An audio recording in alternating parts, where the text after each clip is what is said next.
Okay, તો આપણે કલમ જોઈ હતી અત્યાર સુધી કે મ્યુનિસિપલ કમિશનરની નિમણૂક કેવી રીતની થાય છે. આપણને કલમ આપણે જોઈ લીધી 35મી, 33મી, 34 અને કોર્પોરેશન રિલેટેડ કોઈ કાર્ય છે તો કેવી રીતે બચી શકે, કોર્પોરેશન કમિટી સબ કમિટી કેવી રીતે હેલ્પ કરે. હમ. પછી 36મી કલમ બહુ ઇમ્પોર્ટન્ટ કલમ છે 36મી કલમ.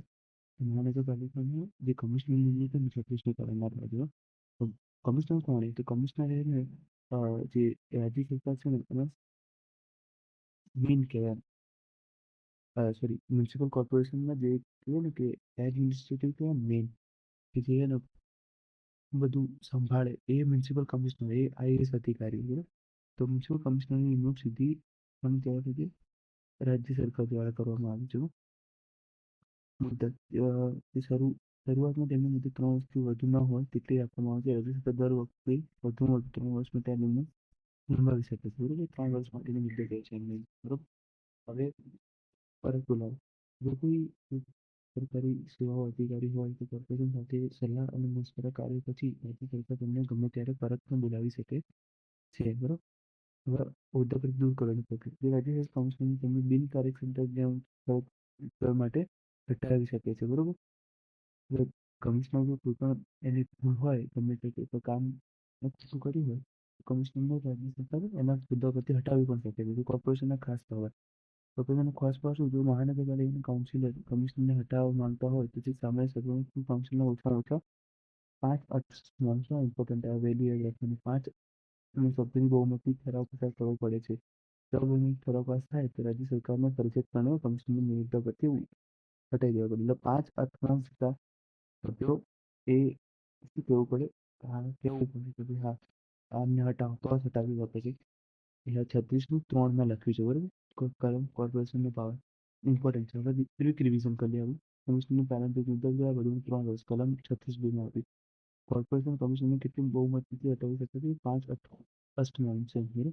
એટલે એવું કહેવાય કે 8 સભ્યો હોય તો 5 સભ્યોની મંજૂરી જોઈએ જેને હટાવવા માટે. અને શું કોન્ફિનમેન્ટ સાથે કરાર કરવાની કોની મંજૂરી છે, રાજ્ય સરકાર બસ કોન્ફિનમેન્ટ આગળ આપણે જોયું હતું. સોરી એટલે અહીંયા જ છે કે છાવણી સાથે કોણ કરી શકે છે. બરોબર. રાજ્ય સરકારની કોણ કરી શકે છે, રાજ્ય સરકાર અને કમાન્ડિંગ ઓફિસર એની જરૂર પડે છે. હવે કમિશનરનો પગાર અને શરતો કરીશું. તો પગાર તો કમિશનરનો માસિક પગાર પ્રતિ મ્યુનિસિપલ ફંડમાંથી ચૂકવવામાં આવે છે. કોણ નક્કી કરે તો કોર્પોરેશન સાથે માત્ર સલાહ મશવરા કર્યા પછી રાજ્ય સરકાર કમિશનરનો પગાર નક્કી કરે છે. કોણ નક્કી કરે, રાજ્ય સરકાર નક્કી કરે છે. બરોબર. પોતાની જોડે કોર્પોરેશન જોડે વાત કરીએ. પગાર સુરક્ષા, કમિશનર પોતાની ચાલુ મુદત કે પુનઃ નિમણૂકનો ગાળા દરમિયાન તેનો પગાર તેમને નુકસાન થાય તે ઘટાડી કે બદલી શકવાનો. તેને મુદત દરમિયાન અથવા એને ચેન્જ કર્યું હોય, બરોબર, પુનઃ નિમણૂક કરી હોય તે દરમિયાન એનો પગાર ઘટાડી શકે. 3 વર્ષ પૂરા થઈ કે 3 વર્ષ પછી પાછી નિમણૂક કરી તો પછી તમે પગાર એમનો ઘટાડી ના શકો. બરોબર. પૂર્ણકાલીન સેવા, જે કમિશનર પોતાનો પૂરો સમય ધ્યાન પ્રોફેશનલ ફરજોમાં આપશે તેઓ અન્ય કોઈ વેપાર કે ધંધો કરી શકશે નહીં. બરોબર. એ અન્ય કોઈ પ્રોફેશન કરી શકે નહીં. પાછું કોર્પોરેશનની મંજૂરીથી તેઓ સ્થાનિક વેપાર સમિતિમાં સેવા આપી શકે, લોકલ ઇન્ક્વાયરી કમિટીમાં સેવા આપી શકે છે. સરકારી ડેપ્યુટેશન ફંડ, જો કોઈ સરકારી અધિકારી કમિશનર બને તો તેમની પેન્શન અને રજાઓની ભથ્થું ફંડમાંથી ચૂકવવામાં આવે છે. બરોબર. હવે કોઈ અધિકારીએ કઈ સરકારી કામ બીજું કંઈક કર્યું હોય તો એનો અલગ પૈસા આવે. ઓવર ટાઈમ નહીં કહેતા એવી રીતનું. આગળ જો કમિશનર રજાઓ અને એક્ટિંગ કમિશનર, એક્ટિંગ કમિશનર એ 39મી કલમમાં આવશે. રજાઓ રજા કોણ મંજૂર કરશે, સ્થાયી સમિતિ મંજૂર કરશે. સ્થાયી સમિતિ શું છે, મેં તમને કીધું સ્થાયી સમિતિ બહુ પાવરફુલ સમિતિ છે જે આખું કોર્પોરેશનને સંભાળે છે. એની સ્થાયી સમિતિ અને કમિશનર રજા મંજૂર કરશે. બરોબર. રજા મંજૂર કરવાની ફરજિયાત છે. બરોબર. દરેક રજાનું ભથ્થું પણ મ્યુનિસિપલ ફંડમાંથી જ મળશે.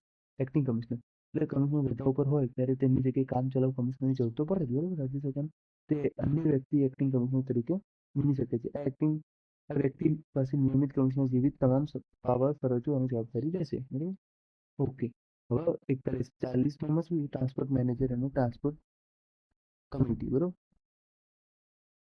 હવે શું જ્યારે કોર્પોરેશન પોતાના પરિવહન સેવાઓ શરૂ કરે તો હસ્તગત કરે ત્યારે આ સેવા ઉભી થાય છે. પણ નિમણૂક કરનાર ટ્રાન્સપોર્ટ મેનેજરની નિમણૂક કોર્પોરેશન પોતે કરે છે, પરંતુ તેને રાજ્ય સરકારની મંજૂરી લેવી પડે છે. ટ્રાન્સપોર્ટ મેનેજરની નિમણૂક પણ કરે છે, કોર્પોરેશન પોતે કરે છે. પણ રાજ્ય સરકારની મંજૂરી લેવી પડે છે. પગાર અને ભથ્થામાં શું આવશે? કોર્પોરેશન પોતે રાજ્ય સરકારની મંજૂરી નક્કી કરે છે. ચાલુ નોકરીમાં તમે ઘટાડો કરી શકતો નથી. રજા કોણ મંજૂર કરે છે? ટ્રાન્સપોર્ટ મેનેજર રજા આપવાની સત્તા પરિવહન સમિતિ પાસે હોય છે. જો ત્યાં સ્થાયી સમિતિ પાસે હોય છે, અહીંયા પરિવહન સમિતિ પાસે હોય છે. યાદ રાખવાનું, બરોબર? પરિવહન સમિતિ પાસે હોય છે. અને જે કોર્પોરેશન સમિતિ મંજૂરી લેવી પડે છે, તો કોર્પોરેશનની સમિતિની જરૂર તો પડે છે ત્યાં બી. ઓકે, હવે આવ્યું આપણે પાછું એક હવે શું છે આમાં નિમણૂક કોણ કરે છે? તો મ્યુનિસિપલ કમિશનરની નિમણૂક રાજ્ય સરકાર સીધી કરે છે. રાજ્ય સરકાર સ્થાયી સમિતિની મંજૂરીથી ચલાવી શકે. ટ્રાન્સપોર્ટ મેનેજરની નિમણૂક કોર્પોરેશન કરે છે રાજ્ય સરકારની મંજૂરીથી. પરિવહન સમિતિ એને શું આપી શકે છે? રજા મંજૂર કરી છે. હવે 41(3) એક્ટિંગ ટ્રાન્સપોર્ટ મેનેજર કોણ નિમણૂક કરે? રાજ્યની ટ્રાન્સપોર્ટ મેનેજર રજા ઉપર હોય ત્યારે તે કામચલાઉ ટ્રાન્સપોર્ટ મેનેજર પરિવહન સમિતિ કોર્પોરેશનની સમિતિથી એક્ટિંગ ટ્રાન્સપોર્ટ મેનેજરની નિમણૂક કરે છે. બરોબર? એના પગારના આ કામચલાઉ અધિકારી પાસે મૂળ ટ્રાન્સપોર્ટ મેનેજર સત્તાઓનો પાવરો તથા જવાબદારી રહેશે. તેઓ માસિક પગાર કોર્પોરેશન નક્કી કરે છે, પરંતુ એનો મૂળ મેનેજરનો પગાર કરતાં વધુ હોવો જોઈએ નહીં. એ નક્કી પણ કરે જે ટ્રાન્સપોર્ટ એક્ટિંગ કમિશનર છે ને એનો મૂળ ટ્રાન્સપોર્ટ મેનેજર જેવો તમામ પગાર પાવર્સ અને જવાબદારી રહેશે. તેનો માસિક પગાર કોર્પોરેશન નક્કી કરશે, પરંતુ તે મૂળ મેનેજરના પગાર કરતાં વધુ હોવો જોઈએ. sorry, કમિશનની ગેરલાયકાત. આ હવે 42માં કમિશનની ગેરલાયકાત યાદ રાખવાનું. કમિશનની નિમણૂક ક્યારે થઈ હતી? 36માં થઈ હતી. ગેરલાયકાતો જોવા છે 42માં. આ કલમમાં કમિશનરના પદના ભ્રષ્ટાચાર અને હિતોનો સંઘર્ષ રોકવા માટે બનાવે છે. કોન્ટ્રાક્ટ પ્રતિબંધો આ મેઇન છે. પેલું કોન્ટ્રાક્ટ પ્રતિબંધ. જો કોઈ વ્યક્તિ પ્રત્યક્ષ કે પરોક્ષ રીતે અથવા પોતાના ભાગીદાર દ્વારા કોર્પોરેશન સાથે કોઈ પણ કોન્ટ્રાક્ટ કે રોજગાર હિસ્સામાં આર્થિક હિત ધરાવતી હોય તો તે કમિશનર બની શકે નહીં. એટલે કોણ ના બની શકે? કોન્ટ્રાક્ટ.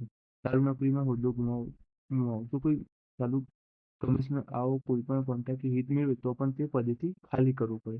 અપવાદમાં શું છે તે 10(2)(b) હેઠળ કાઉન્સિલો માટે જે નાના મોટા આર્થિક હિતો છે તે કમિશનર પર લાગુ પડે છે. એટલે તેનાથી કોઈ ગેરલાયકાત થશે નહીં. એટલે હવે અહીંયા ચેપ્ટર 3 પૂરું થઈ જાય. બરોબર? ઓકે, તમારે આની નોટ્સ જે જોઈતું હોય તો તમે કમેન્ટ કરજો. આખી નોટ્સમાં જો બનાવેલી પડેલી છે હું તમને શેર કરી દઈશ. એવું બધું ટેલિગ્રામ ચેનલ એવું બનાવી દઈશ. તમે મેસેજ કરશો તો હું શેર કરી દઈશ. આપણી લિંક નોટ્સ એકદમ કમ્પ્લીટ જ નોટ્સ છે. તમારે કોઈ પણ રીતનું ક્યાંય કશું વાંચવાની જરૂર નથી. આમાંથી વાંચી લેશો ને તો બધું આવી જશે. ઝેરોક્સ કરાવી પ્રિન્ટેબલ એક્સેસ આપણે આપીશું. આપણે કોઈ એવું નહીં કરીએ કે ના પ્રિન્ટેબલ એક્સેસ નહીં આપીએ. હું તમે PDF મોકલી દઈશ ટેલિગ્રામ ગ્રુપમાં. તમારે જેને શેર કરવું હોય બિંદાસ શેર કરો. બરાબર ને?